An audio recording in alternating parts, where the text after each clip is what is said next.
Nahuli ka ang isang insidente ng bukas kotse sa Valenzuela. Ang bag na nakuha mula sa isang nakaparadang SUV may lamang mahigit 70,000 pesos. Balitang hatid ni James Agustin. Nakaparada sa labas ng isang shop ang SUV na ito sa MacArthur Highway, Barangay Dalandalan, Valenzuela City, mag-alas 2 ng hapon nitong Sabado. Masdan ng isang lalaki na binuksan ang pintuan sa passenger side dahil may kinuha siya sa loob. Ilang saglit pa dumating ang dalawang lalaki na nakasakay sa motorsiklo.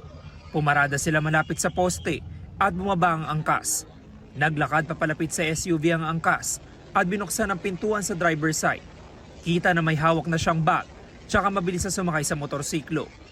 Sa dashcam video ng SUV, kita ang paghinto ng dalawang riding in tandem.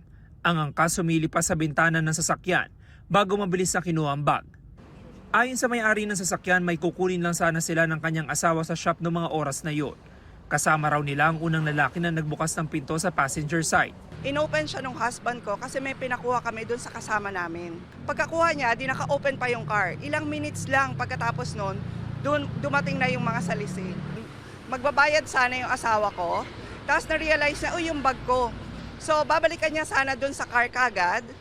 Pero nung pinuntahan niya, wala. Natangay ng mga sospek ang bag na naglalaman na mahigit 70,000 pesos na cash, iba't ibang card at mga susi.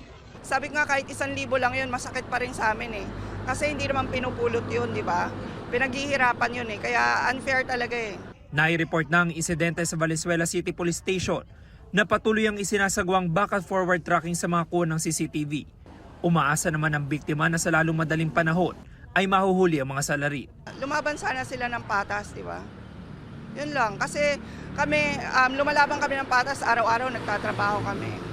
James Agustin, nagbabalita para sa GMA News.